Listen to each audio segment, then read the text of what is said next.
जय हिंद।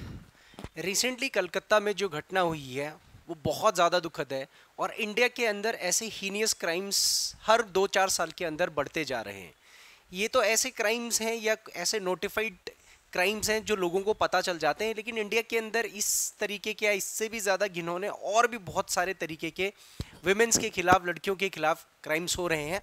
हालांकि 5-7 साल के अंदर इंडिया के अंदर बहुत ज़्यादा बज़ ज़रूर क्रिएट हुआ है, लेकिन उसके बाद क्या अभी भी इंडिया के अंदर रेप जैसे जो केसेस हैं, जो मामले हैं, उनको कंट्रोल करने के लिए लॉ में अमेंडमेंट करने की बहुत तगड़ी ज़रूरत है। हालांकि अभी हमने निर्भया का जो केस हुआ था उसके बाद 2018 के बाद दोबारा से हमने रेप से रिलेटेड जो केसेस हैं उनमें स्ट्रिंजेंट जो सज़ा थी वो हमने ऐड भी करी थी। तो आज मैं आपको इस वीडियो में बताऊंगा कि एग्जिस्टिंग इंडियन लीगल सिस्टम के अंदर रेप के खिलाफ कौन कौन सी सज़ाएं हैं और इसके बावजूद भी समाज डरा हुआ नहीं है या इस तरीके की क्राइम को करने से रोकने से पहले मेंटली प्रिपेयर्ड नहीं हो पा रहा है, और हमारा एडमिनिस्ट्रेशन या लीगल सिस्टम भी इस तरीके से एक प्रेशर क्रिएट नहीं कर पा रहा है कि ऐसी जो घटनाएं हैं वो भविष्य में ना हो।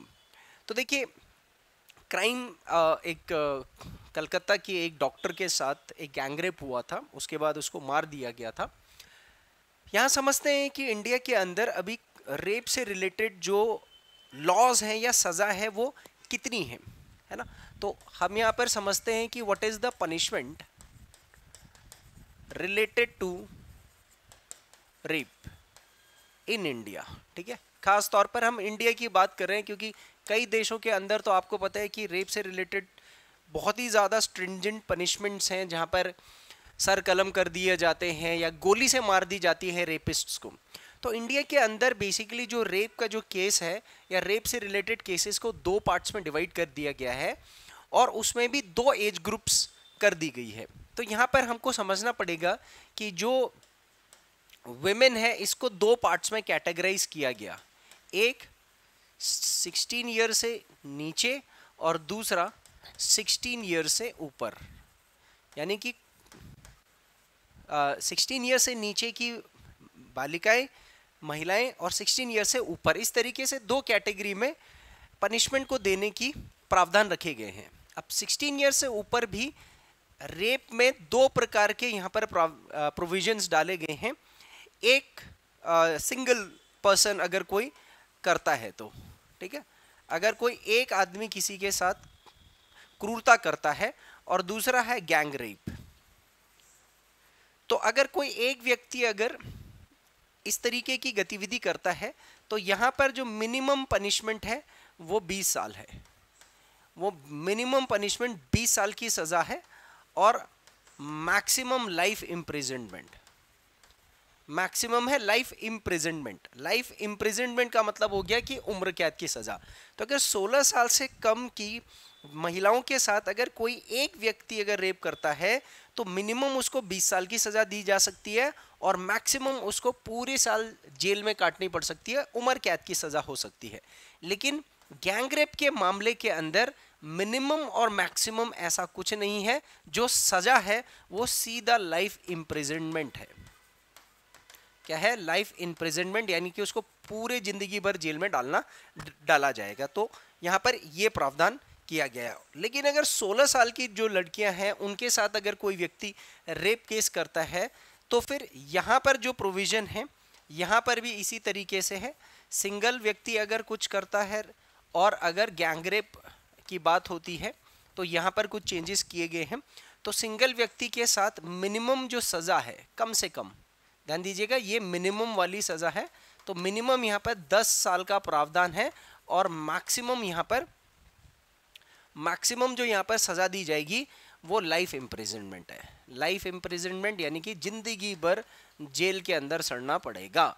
तो अगर 16 साल की व्यक्तियों की महिलाओं के साथ अगर एक व्यक्ति कोई रेप करता है तो उसको मिनिमम 10 साल की सज़ा मिल सकती है या पूरी ज़िंदगी भर उसको लाइफ इम्प्रिजनमेंट के तहत जेल में रखा जा सकता है।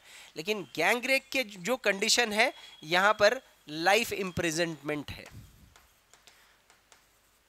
यानी कि एक से ज़्यादा व्यक्ति अगर किसी महिला के साथ इस तरीके का घिनौना कृत्य करते हैं, अपराध करते हैं, तो उनको सीधा जीवन भर कैद रखा जाएगा। अब यहाँ पर देखिएगा कि जो हमारे अभी लॉज हैं, इन लॉज के अंदर जो सज़ा है मोटे मोटे तौर पर अगर मैं निकाल करके देखूं तो 16 साल के जो मिनिमम सज़ा 16 साल से कम वाले के में है वो है 20 साल और मैक्सिमम लाइफ इन इम्प्रिजनमेंट यानी कि उम्र कैद, और 16 साल से ऊपर वालों के लिए मिनिमम सज़ा है 10 साल और मैक्सिमम सज़ा है लाइफ इम्प्रिजनमेंट। हाँ, गैंगरेप की कंडीशन दोनों में होती है, 16 साल से कम उम्र की बच्चियों के साथ या 16 साल से ज़्यादा उम्र की महिलाओं के साथ भी, तो दोनों कंडीशन में गैंगरेप में वहाँ पर रेपिस्ट को या अपराधी को जीवन भर जेल की सज़ा दी जाएगी, लाइफ इम्प्रिजनमेंट यानी कि उम्र कैद की सज़ा दी जाएगी।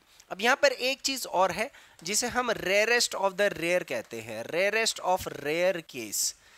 कोई एक ऐसा अपराध जैसे निर्भया का अपराध हुआ था या अभी हाल ही में कलकत्ता में इस तरीके का अपराध सामने देखने को मिला है, तो इस तरीके के केसेस को रेयरेस्ट ऑफ द रेयर यानी कि दुर्लभ से दुर्लभ, जो कि समाज में एक ऐसा कोई सोच भी नहीं सकता कि इतना ज़्यादा घिनौना है जिसके ऊपर सोच करके भी लोगों की रूह कांपे, तो ऐसे के अंदर सीधा फांसी की सज़ा है।